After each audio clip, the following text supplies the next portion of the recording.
Viewers আসসালামু আলাইকুম।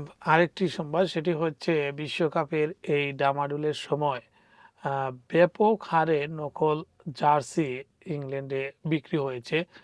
আ এরকমই একটি নকল পণ্য উদ্ধার করা হয়েছে। প্রায় ৫৫ লাখ পাউন্ড মূল্যের নকল জার্সি উদ্ধার করা হয়েছে। আ সেটি বাংলাদেশের টাকায় প্রায় ১০০ কোটি টাকার সমমূল্যের এবং ১,৫৮,০০০-এরও বেশি নকল ফুটবল জার্সি এর মধ্যে রয়েছে। অভিযানে স্কটল্যান্ড, ইংল্যান্ড, ফ্রান্স ও স্পেন সহ বিভিন্ন দেশের জাতীয় দলের জার্সি উদ্ধার করা হয়।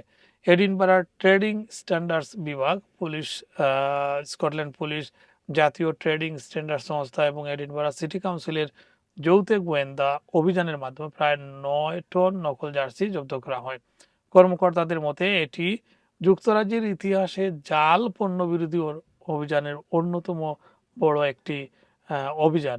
তদন্ত শেষে সংশ্লিষ্ট ব্র্যান্ডগুলোর মাধ্যমে জার্সিগুলো নকল বলে নিশ্চিত হওয়ায় এগুলো পুনর্ব্যবহারে বা রিসাইক্লিংয়ের জন্য পাঠানো হবে।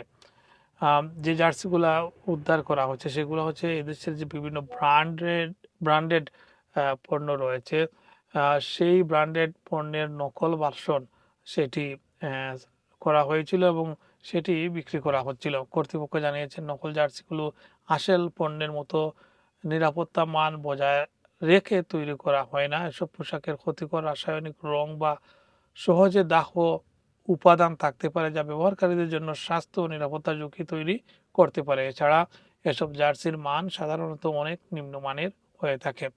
তদন্তকারীরা এখন এসব নকল পণ্যের উৎস, সরবরাহ চক্র শনাক্ত করার চেষ্টা করছেন। তাদের মতে এই ধরনের অবৈধ ব্যবসার সঙ্গে প্রায় সংঘবদ্ধ অপরাধ চক্র, মানব পাচার, আধুনিক দাসত্ব এবং অসহায় মানুষের শোষণের মতো অপরাধে জড়িত থাকেন।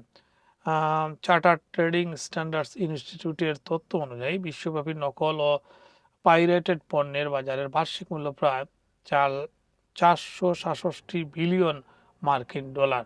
চিন্তা করেন, 466 বিলিয়ন মার্কিন ডলার এই যে নকল পণ্য উৎপাদিত হয় বিশ্বের বিভিন্ন দেশে ব্র্যান্ডেড পণ্যের আড়ালে। এডিনবরা সিটি কাউন্সিলের নিয়ন্ত্রক বিষয়ক প্রধান নীল রস এই অভিযানকে অসাধারণ সাফল্য বলে উল্লেখ করেছেন। তিনি বলেন, বড় ক্রীড়া আসরকে কেন্দ্র করে অপরাধীরা ভোক্তাদের চাহিদার সুযোগ নিয়ে বাজারে নকল পণ্য তারা ছেড়ে দেয়। এতে বৈধ ব্যবসা ক্ষতিগ্রস্ত হয়, ক্রেতারা প্রতারিত হন এবং নিরাপত্তাহীন পণ্য বাজারে ছড়িয়ে পড়ে। এই ছিল এখনকার মতো সংবাদ। আবারও অন্য কোনো নিউজে দেখা হবে, কথা হবে। আপনারা London Bangla voice case support করবেন, কমেন্টস করবেন, লাইক করবেন। ধন্যবাদ।